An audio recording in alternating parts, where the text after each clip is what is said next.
Assalamualaikum warahmatullahi wabarakatuh. Selamat datang di channel Pendidikan Biologi Universitas Tribuana Tunggadewi Malang. Baik, pada kesempatan hari ini kita akan membahas lebih dalam tentang do, ya. Nanti kita fokuskan pada teknik observasi pada lesson study kayak gitu.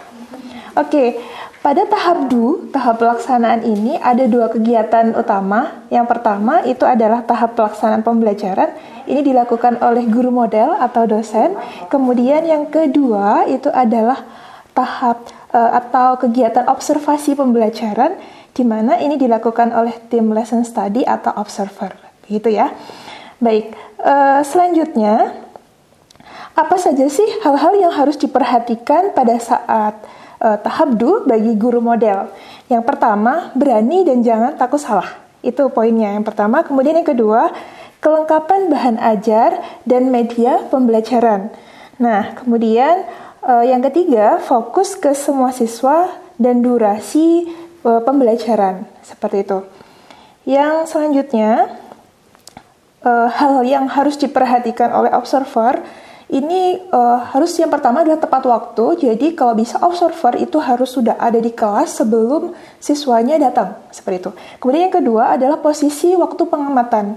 Untuk posisi ini tidak harus di pinggir atau di sudut tertentu. Jadi observer ini bisa moving, bisa di depan siswa, di belakang, di samping, seperti itu. Ya, kemudian yang ketiga yaitu adalah catatan selama pengamatan. Jadi ketika observer mengobservasi kelas itu adalah sebisa mungkin bawa catatan, minimal bolpen dan juga kertas, seperti itu ya. Karena ada banyak hal yang harus kita catat di situ. Kemudian yang keempat adalah fokus amatan adalah bagaimana siswa belajar. Jadi ini untuk lesson study itu yang kita fokuskan adalah bagaimana siswa belajar, bukan lagi ke guru modelnya. Jadi itu yang harus diingat ya. Baik, selanjutnya kita fokusnya lagi ketika kegiatan do atau pelaksanaan kita lakukan kegiatan utamanya adalah observasi oleh observer gitu ya. Jadi fungsinya observasi itu apa? Ini bisa dilihat.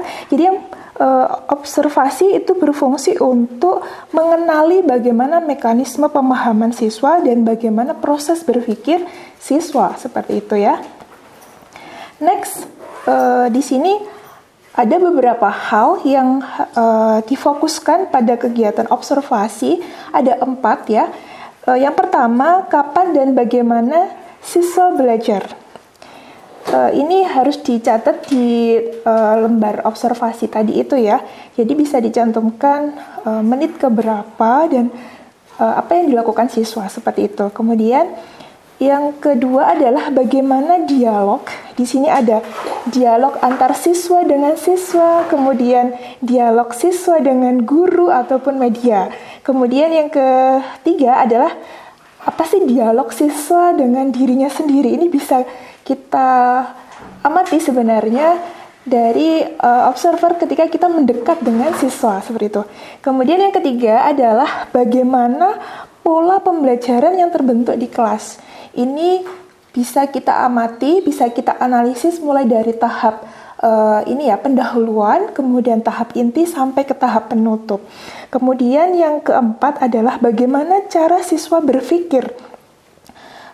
Baik ini terjadi secara individu ataupun di kelas. Nah, ini semua bisa kita amati atau kita perdalam datanya gitu dari hasil observasi dari catatan dari observer tadi itu. Baik, untuk selanjutnya ini bisa dilihat ya, ada foto di situ. Ketika melakukan observasi, baik itu kita observasi langsung di kelas ataupun dari video pembelajaran gitu ya, sesungguhnya mata kita sedang apa sih kayak gitu ya. Kita bisa lihat di sini ada gambar, itu ada seorang laki-laki ya di situ yang pakai kacamata itu, yang bagian tengah dia sedikit melirik, mencoba untuk melihat apa sih yang dilakukan siswa, bagaimana siswanya berpikir gitu ya.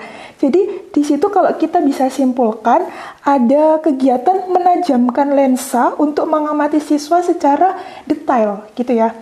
Jadi sangat serius gitu. Sebenarnya observasi ini sangat seru sekali gitu ya.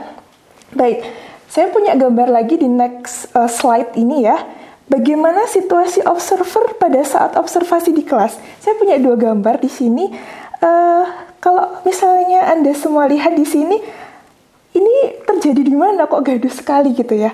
Nah, ini realnya lesson study sebenarnya seperti ini.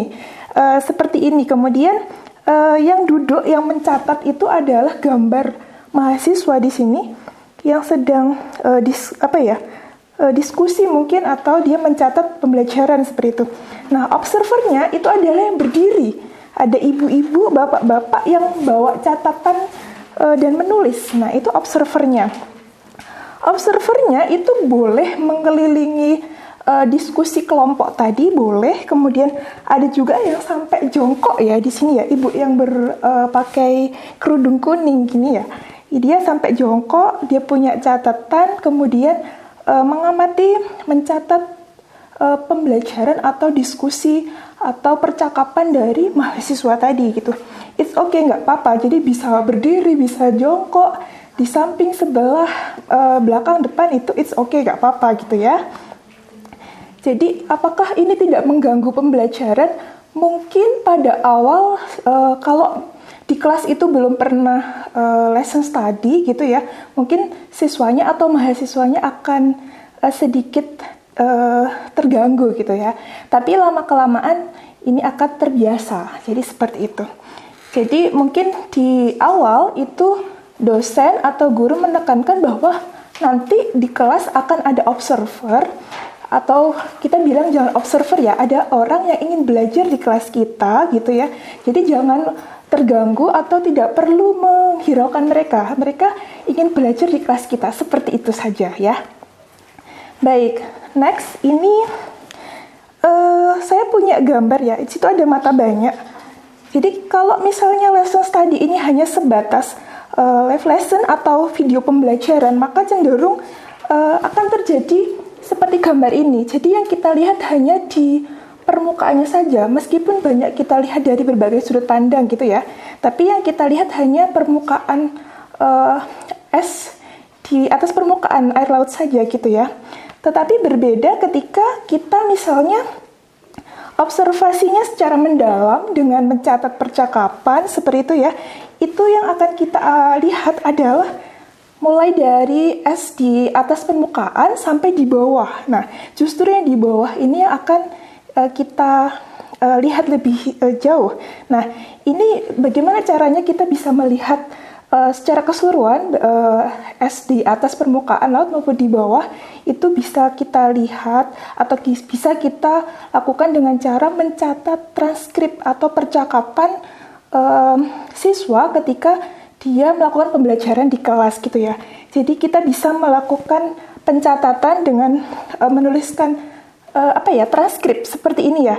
Jadi pada menit keberapa nanti itu ada siswa namanya siapa, dia mengucapkan kata apa, kemudian dia temannya melanjutkan dengan percakapan apa. Misalnya di sini ada siswa kita kasih kode D25 gitu ya. Kalau dari laut langsung aja dimasak. Kemudian ada temannya enggak Bapak gitu ya. Jadi ada kalau di sini ini dosennya. Jadi ada interaksi atau percakapan seperti itu. Dan selanjutnya ini bisa dipelajari bersama.